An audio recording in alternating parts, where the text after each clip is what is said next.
Hello, everybody. Welcome to the Pumpkin Patch. My name is Howard Phillips. And I'm Edgar Orpheus. Reversals. Yeah, I'm playing now also. Yeah, hence the reason. He's the dominant. He's topping us now. Oh, Jesus. Howard is topping all of us with this episode. Hold on. So I hope you're prepared. I hope you brought the milk, because the snacks are coming. That was in response to being hit and also that. Good. I like it. It's very economical. Who would have thought that an IV stand could do so much damage? More damage than a great sword. Just like, it's the worst thing. I imagine, well, these guys probably have like super soldier capabilities, yeah? I can't imagine why. I mean, they have, let's see, combined, I believe that was 3,500 health for that one guy. Yeah, I guess just having your brain pumped with insight gives you super strength as well. In a way that's like thematically relevant, knowledge is power. Yeah. But I don't know. The other guy we see that has so much insight, what's his face? Willem. He's kind of a lump. I guess too much insight. Oh. Hello. Kill me, please. Just kill me. Well, if you insist. Twist my arm, It why is don't Howard you? playing now. Alright, so it's time for mercy killings. This is actually an awesome set piece. It's so, like, incongruous with the rest of Bloodborne in how horrific it is. Yeah, it's pretty gross. Yeah. Just, like, gross in body and mind. Yeah. It's, yeah. And obviously, because it's Bloodborne and the only thing you can do is start shit, the only thing you can really do is kill him. You can't really help. But it is still, like, really cool to see, like, a really quiet moment. I mean, like, quiet in terms of, like, not action going on. Yeah, a locked door and a ladder that leads to a place, but this is just a dark, dank room. Yeah, and it just kind of just reinforces this notion of this level being the narrative level, or, like, the perhaps more, like, oh no. Oh Why? no. And maybe that's the reason why there are so many fucking hordes in this level, is like, oh god, we have rooms where there are no enemies, they're gonna get bored. Give them all of the enemies in the other rooms. Yeah. Yeah, that's probably it. Yeah. That's, I don't know, I feel like it works better in this case because it provides like a neat juxtaposition of really harried getting from one room to another room. And then you get to these rooms and they're like really silent and unsettling. It's something that, and I've been thinking about this for no particular reason, Dead Space does not have. Dead Space is all monsters all the time. And I think the game is kind of maybe mispaced as a result of all of the monsters all of the time. Oh yeah, this is where gross arm dude is. Yeah, watch out for that. I can't, like, even properly see what it is, which I guess is good monster design. As soon as it becomes familiar, it becomes less interesting. But yeah, it looked kind of like he just had an eye stick. Yeah, and as soon as I stabbed him, it just exploded. Sure did.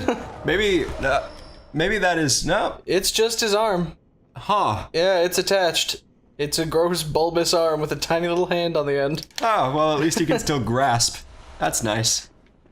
Yeah. I really like these sections of dark rooms, just kind of interspersed throughout the level. Yeah. It's pretty cool. You got a dirty, damp blood gem. Gross. Yep. Hey! I really don't like the proliferation of adjectivization in items in video games, like the dirty, damp, evil, wet, stanky gun. I would pay so much money For stanky? for the stanky adjective in this game. Yeah, but like it happens in Fallout. It happens in I guess dang old Borderlands popularized it. But Yeah. I wish like there it just kind of makes items. It tries to attribute you know, character to items without actually attributing character to items. Like, no, oh no. Please go. Like, I don't know. I don't know. I wish that maybe all of the blood gems had neat, or like maybe there were less blood gems that did cooler shit, like and maybe had like history to them, like item descriptions, actual item descriptions. Yeah, I was gonna say I kind of wish blood gems had been an upgrade system, not a random loot drop thing. Yeah, but then like what would they give you for chalice dungeons? Yeah. Everyone's favorite thing that people spend so much of Bloodborne playing.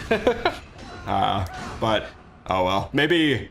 And it's I don't know. Perhaps if another Bloodborne is to be made, perhaps it will get rid of the chalice dungeon thing. Like Dark Souls 3 doesn't have any randomization kind of dungeons. Yeah, I don't think so. So maybe they were just like, we'll try it once for this. Or perhaps because, you know, this was a Sony published game as opposed to Dark Souls, which is just Bandai Namco. I wonder if Sony was like, hey, people like infinite games like Binding of Isaac. Let's see if maybe we can make a Bloodborne version. And then they did, and it was not fantastic. It was meh. It was meh. Let's go up!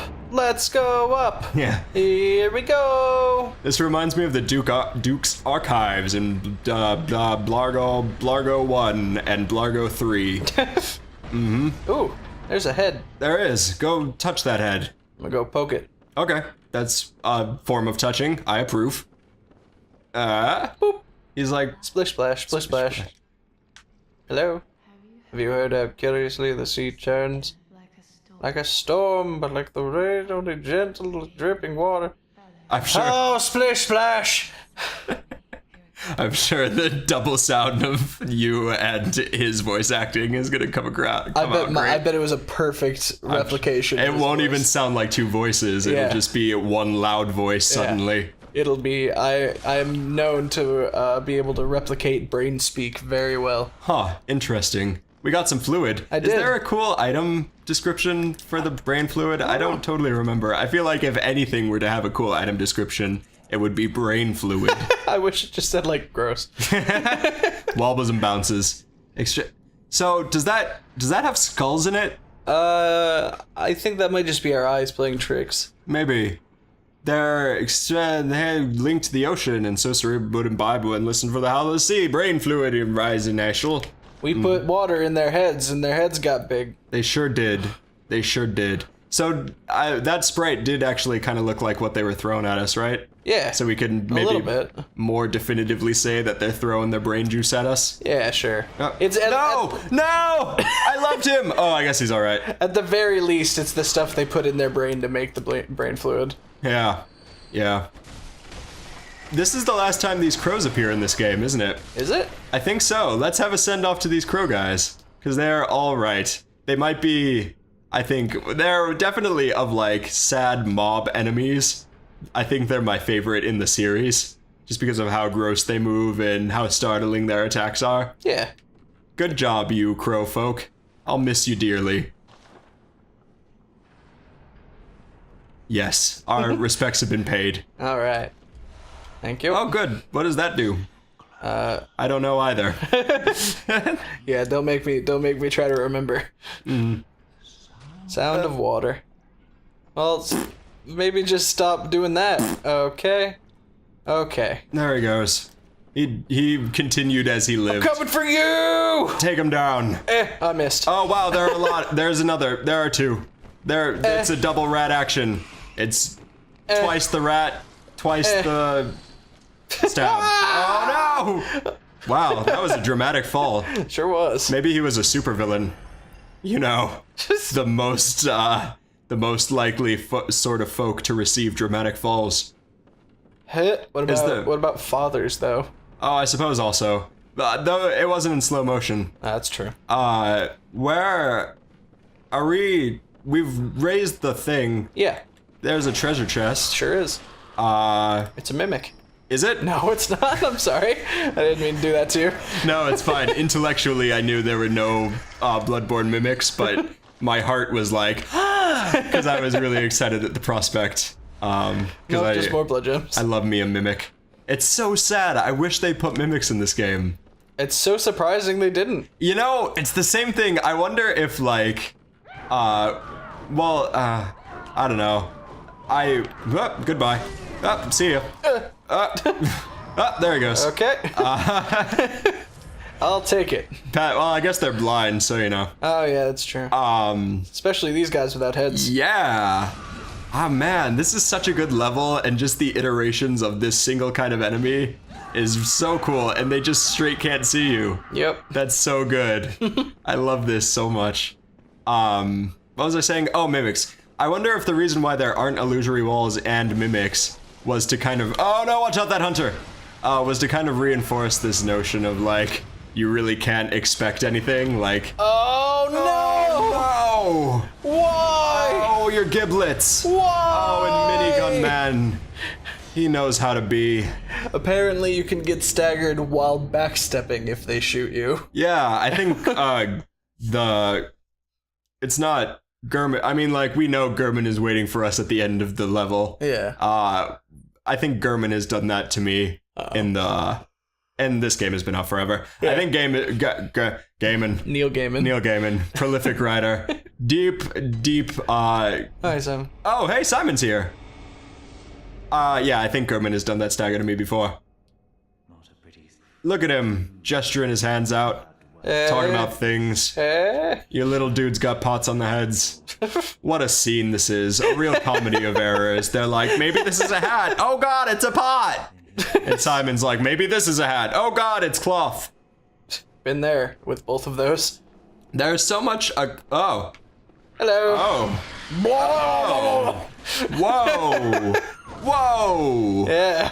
Whoa. Yeah. Man, I love this enemy design with their hands poking out at either side. That is some good shit. You know what it reminds me of? It reminds me of Nosferatu. Yeah? The 20s movie. Because, and this is going to be a tangent on filmmaking in the early 20s.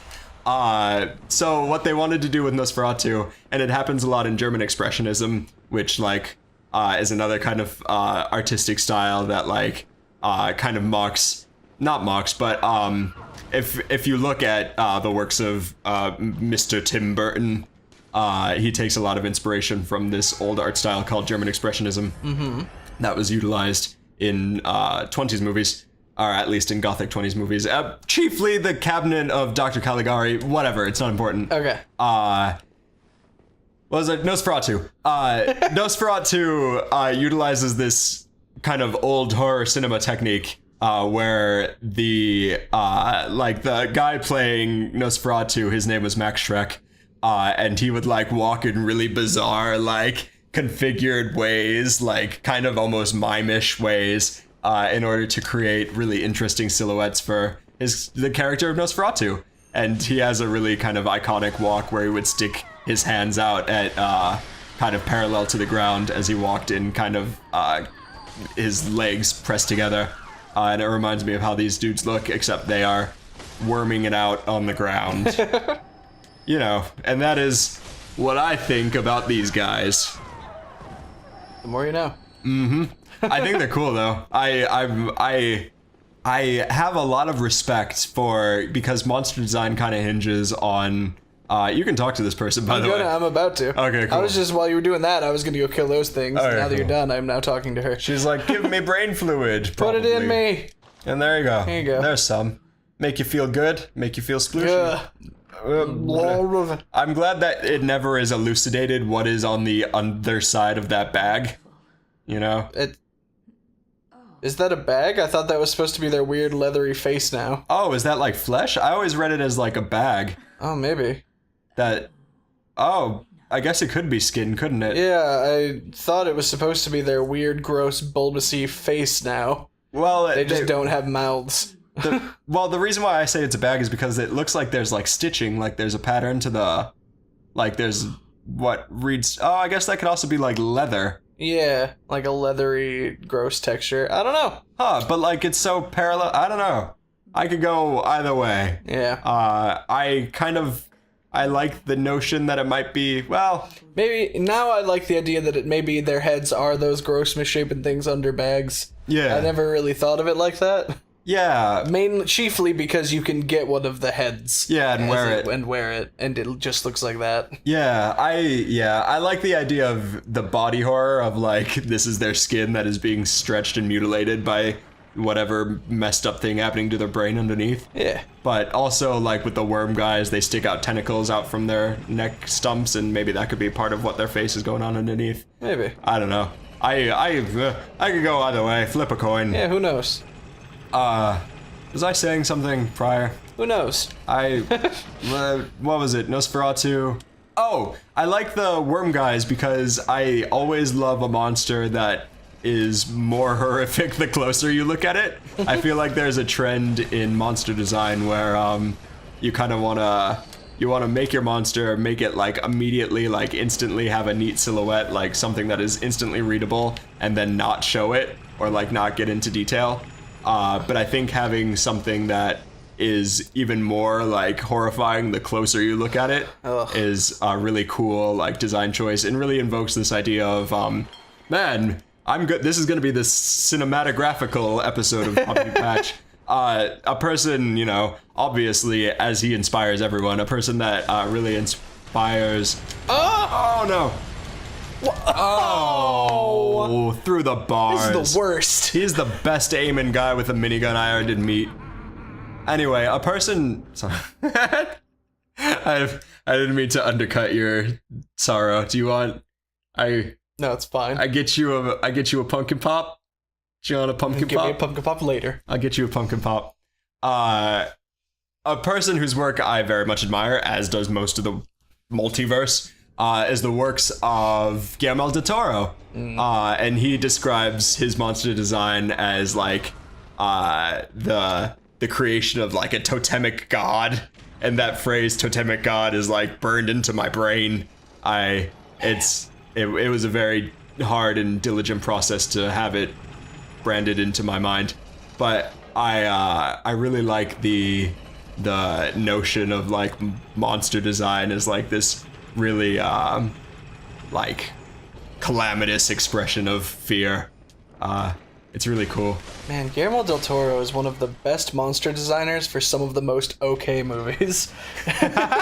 Well, he talks about his movies like that. Like, it's also another thing that I really love about him. He is kind of famous for having this quote that's like, people talk to me sometimes, and I'm totally paraphrasing this, but he's like, people talk to me sometimes and they're like, man, I really love your like Spanish-speaking movies because they feel so intimate and personal and really grandiose and cool. And Guillermo del Toro is like, fuck that noise. Every movie I make means the exact same amount to me. I care about Pan's Labyrinth as much as I care about Hellboy 2. And I think that, like, just, you know, love for the art in himself is really cool and interesting. Yeah. And yeah, he has that, oh geez. I want to say it's, he's riffing on Alfred Hitchcock, who has... Oh no! I was pushing forward and you dodged left! Like a supervillain, a dramatic fall. But yeah, he has this quote that's like, a filmmaker only makes one film throughout the course of their career, just in different iterations. And I like the notion of Pan's Labyrinth and Hellboy 2 being effectively the same movie, just expressed differently.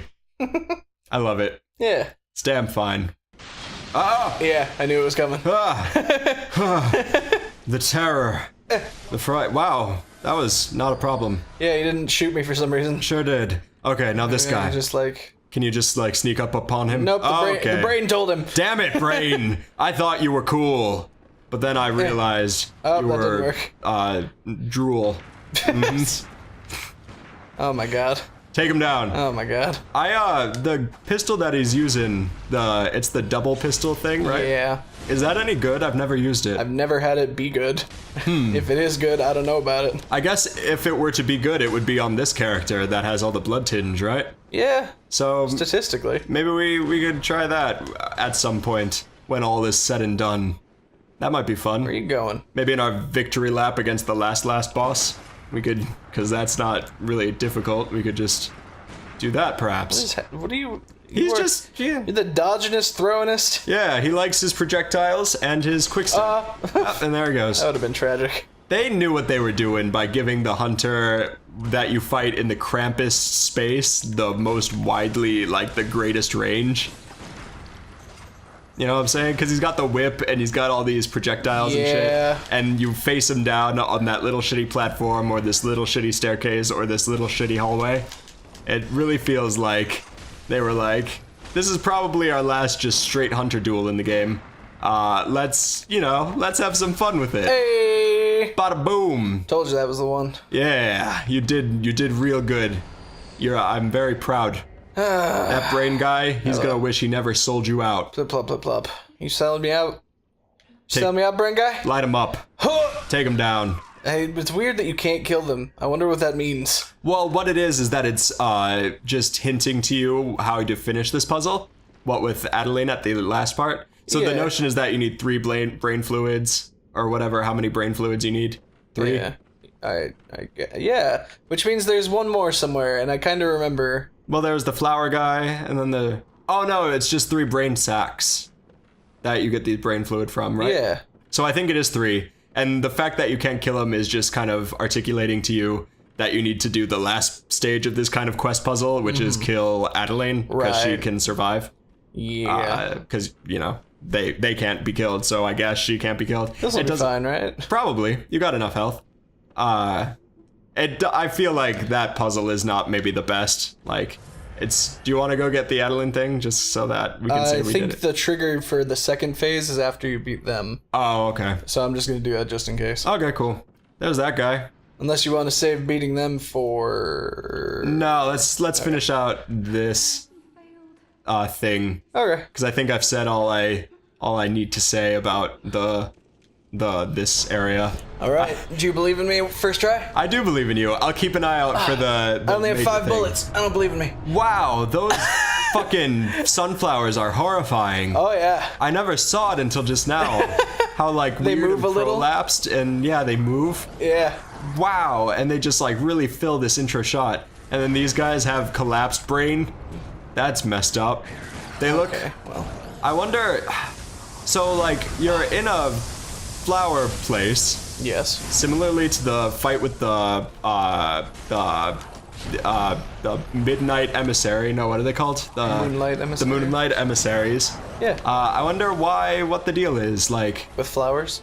Yeah. Well, I guess what I imagine the deal is like those emissary guys are also maybe like creations by the church. Yeah, I think they're the modernized version of the experiments. Like the contemporary successes. Yeah. Yeah. That makes Quote sense. unquote successes. Well, yeah, I mean, yeah, right? I guess the end goal was to just create an old one or become a god, right? Yeah. So I imagine, yeah, they failed because those guys are pushovers. Creepy pushovers, but pushovers nevertheless. Yeah. I beat it in like 30 seconds. Yeah. This is kind of stressful because they like to swarm up on you. Yeah. And they they're sure do. really good at swinging spells, is what I was going to say. This is like a really interesting. I don't think. I don't want to like ask you to try to delve through the banks of your memory right now in the middle of a boss fight. But I feel like this kind of setup doesn't happen a lot, where it's a horde fight, but also they're all casters. Usually, like it's weird that they are all casters because they aren't necessarily all casters. It's always 2 brute guys and 2 casters. They just swap roles on the fly. Huh. That's interesting. But even then, like, yeah, that's kind of neat. In which case, like, they are riffing on cause like, previously, it was the one, so like, using the moonlight emissaries as an example, there's just the one big caster in that you have to watch out for. Yeah. Who's slinging spells at you while you get hoarded by all of his Cabbage Patch friends. I wonder, like, and typically that's how those sort of encounters resolve, as like there's a mage in the background that you have to worry about while you're getting swarmed by a big group of people. Yeah. It's interesting to me that they're kind of turning it on its head by having the mage be wherever in the horde. Yeah, it's always the ones that are the furthest from you. Yeah. You know, it's kind of, man, I kind of feel bad for all of the Dark Souls 3 references I keep making. Perhaps, I don't know. Sorry. Dark Souls 3 is pretty horrifying. Yeah, it's definitely the spoops. Maybe, oh god, get on that side. No, yeah, you're on the right side. Okay. Yeah, so the major, like, thing of this fight is that they cast Meteor at you. They sure do. But you can take cover behind this sunflower if you recognize the sign. And this is why I feel like I know this fight pretty well, because in all times where we've done this, I've been your meteor wingman of like, that's true. It's always that side of the, it's that side of the sunflowers. Yeah, because I have trouble figuring it out while I'm in the midst of the fight. Yeah, so I keep tabs on what side of the sunflowers. So maybe it's fitting that we do it like this, where you do the fight and I fulfill my role that I've always meant to as Sunflower Guardian. You were born to be the Sunflower Guardian. I suppose so. Sunflower Patch is what I should have done. Careful. Okay, we're good. Fuck, what was I oh yeah, Dark Souls 3. We could do Dark Souls 3, right? Probably. I mean, Aldrich is meriting Dark Jesus. Souls 3. Or it merits a Pumpkin Patch run of Dark Souls 3 at least. And then like the come on. Oh no. It's all right. This yeah. I feel like you've got as it. long as I'm careful. Yeah. Okay, here we go. Here comes. Get it. Yeah. But yeah, the Deacons of the Deep in Dark Souls 3 is also kind of like a bunch of casters in a horde, and it kind of articulates similarly, but not quite as this. It's fun. I like the sort of run around kind of football boss fights where oh jeez. Okay. Oh, with the head slam. Oh, always with the head slams. Maybe if they didn't hit you with their heads so much, their heads wouldn't look so collapsed and sad. Got frumpty head. Yeah, it's very frumpty. Whenever we start making an episode, I always keep an eye out for what like the title of the thing should be. Oh, you're gonna play this gamble? Oh, it's the other side. Yeah, you're good. Okay. And Frumpty Head could be a good contender for this title, but I feel like there have been a few since then. Yes. And flap. There it is. The prey has been slaughtered. The souls have been given. The clock tower has been keyed. Yeah. I almost feel like Maria warrants an episode all by herself. Absolutely. So maybe that's what we'll do. We'll call it here. Thank you so much for subjugating yourself to our nonsense. I hope you found it entertaining. It's been a pleasure. Yeah, I'm glad you think so. And I hope to see you traipsing around the pumpkin patch again. I think next time it'll be an episode devoted straight to Maria. And similarly to the other episode where I just talked about a room for 20 minutes, I'll just talk about everything about Maria while we fight her. Next time, in the pumpkin patch. Good night.